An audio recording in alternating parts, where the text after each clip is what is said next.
দাবি করি মুসলমান। আল্লাহ রাব্বুল আলামিন বলেন, ইয়া আইয়ুহাল্লাযীনা আমানুত্তাকুল্লাহ হাক্কা তুকাতিহি ওয়া লা তামুতুন্না ইল্লা ওয়া আনতুম মুসলিমুন। ওহে ইমানদারগণ, যারা ঈমান আনয়ন করেছো, ইয়া আইয়ুহাল্লাযীনা আমানুত্তাকুল্লাহ হাক্কা তুকাতিহি ওয়া লা তামুতুন্না ইল্লা ওয়া আনতুম মুসলিমুন। যারা ঈমান নিয়ে এসেছো ভালো কথা, সত্যিকারের মুসলমান না হয়ে মরো না, কবরে আসিও না। ঈমান নিয়ে আসলাম, এখন মুসলমান হতে গেলে কি করা লাগবে আমার? আমি এর আগে কি বলছিলাম বলেন তো? কি যেন একটা কথা বলছিলাম, কি বলতে পারলে সারপ্রাইজ আছে।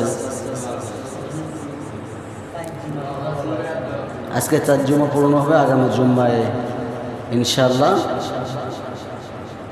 চেষ্টা করব। কয়জন পাইছেন? তাশাহুদ,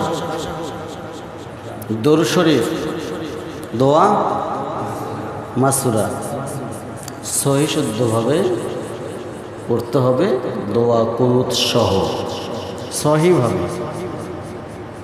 ক্লিয়ার? স্টাডি করতেছেন নাকি এটা আমার বলা ভুল? বলেন। আমি যে বলছিলাম আরো 1 মাস পূর্বে মনে হয় সম্ভবত, আমি কি বলে ভুল করছি নাকি? আপনার উপকার না আমার উপকার? আপনারই তো উপকার হবে, যে শিখবে তারাই উপকার হবে। তা না হলে তো আমরা প্রকৃত মুসলমানই নই। এই 2-3-4টা বিষয় যদি না জানি, নামাজের বিষয় যদি না জানি, কিসের মুসলমান আমি? যে জায়গার মধ্যে আমরা বসেছি এটা একটা জান্নাতের টুকরা, কারণ এই 3টা সবার ভাগ্যে জোটে। আল্লাহ তাআলা কি বলছেন?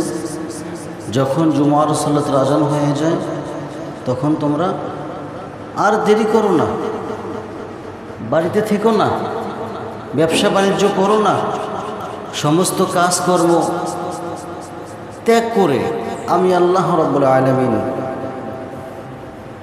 আমার ডাকে সারা দিয়ে মসজিদ পানে চলে যাও। বলি সুবহানাল্লাহ। তো আমরা তো আস্তে আস্তে অনেক লেট করে ফেলি, তাই না ভাই?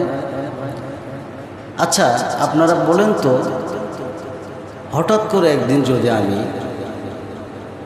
1:35 আসি, আপনাদের কেমন লাগবে ভাই? খারাপ লাগবে না? খারাপ লাগার কথাই। যাই হোক, আল্লাহ তাআলা যেন এমন সিচুয়েশন তৈরি না করে দেয়